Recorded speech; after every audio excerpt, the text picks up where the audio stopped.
इतिहास। इतिहास के तहत अध्ययन किया जाता है अतीत का। प्रथम यूनानी इतिहासकार कौन था? हेरोडोटस। निम्नलिखित में से किसने स्पष्टतया कहा कि इतिहास के समस्त निष्कर्ष युक्तिसंगत साक्ष्यों पर आधारित होते हैं? थ्यूसिडाइडिस। द हिस्ट्रीज के रचनाकार का नाम है? हेरोडोटस। इतिहास के पिता की पदवी सही अर्थों में निम्न में से किससे संबंधित है? हेरोडोटस। इतिहास अपने को दोहराता है, यह किसका कथन है? हीगेल। हम इतिहास से यही सीखते हैं कि आदमी इतिहास से कभी कुछ नहीं सीखता। यह कथन किसका है?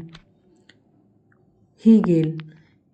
किसका कथन है? समस्त इतिहास वर्ग संघर्ष का इतिहास है। Karl marks.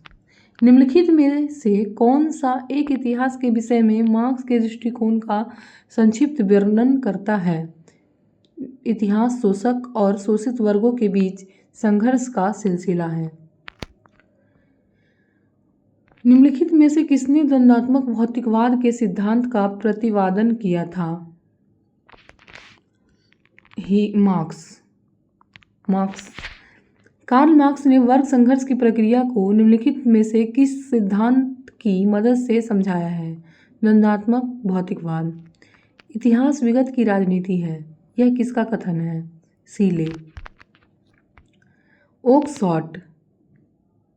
सूची 1 को सूची 2 से सम्मिलित कीजिए तथा नीचे दिए गए कूट की सहायता से सही उत्तर चुनिए। ओकसॉट लेखक है। सूची 2 में इतिहास की परिभाषा। ओकसॉट सच यह है कि इतिहास में अतीत वर्तमान के साथ बदलता है। बी। ट्रेवेलियन।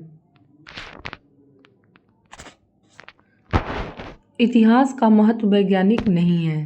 कलिंगवुड। संपूर्ण इतिहास विचारों का इतिहास है। ब्यूरी।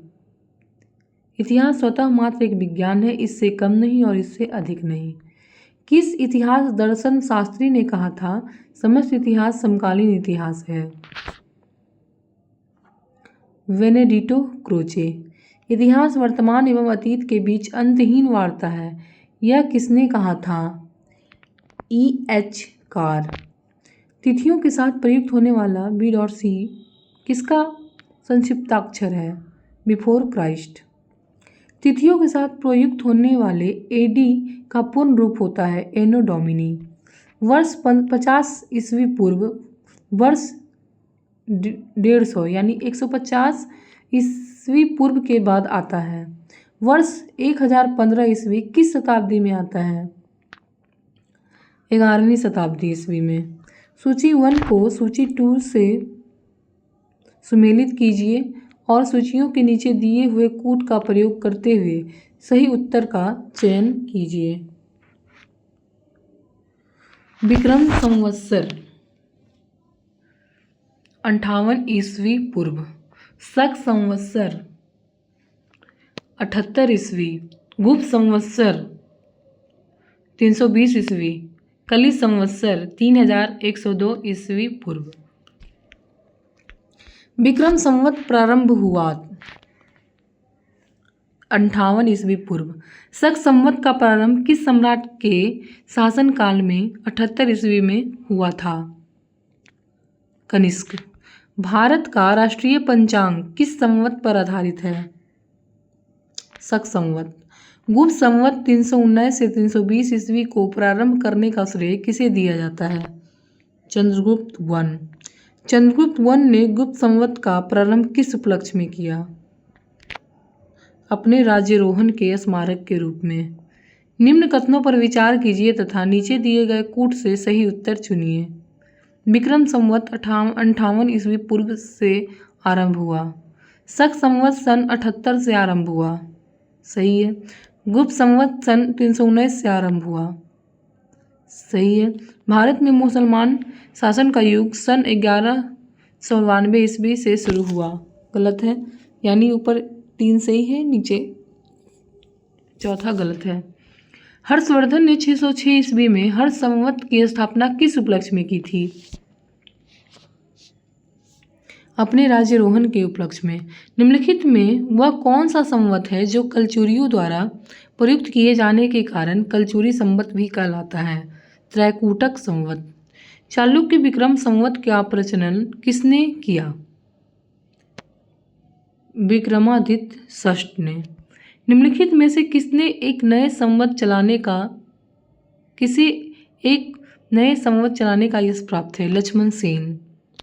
निम्नलिखित में कौन सा वर्ष दिसंबर 2009 में शक संवत का वर्ष होगा? 1931। विक्रम संवत 2070 को ईसवी संवत में रूपांतरित करने पर मान होगा? 2013 ईस्वी। विक्रम एवं शक संवत के आरंभ के बीच कितने वर्षों का अंतर होता है? 135 वर्ष। पुलकेशिन वन का बादामी शिलालेख शक वर्ष 465 का दिनांकित है। यदि इसे विक्रम संवत में दिनांकित करना हो तो वर्ष होगा 600। राजस्थान सरकार के कैलेंडर में विक्रम संवत 2063 लिखा हुआ है, तो शक संवत क्या होगा? 1928 साके। पुरातत्व में स्तर विन्यास पद्धति निम्नलिखित में से किसको समझने के लिए प्रयुक्त की जाती है?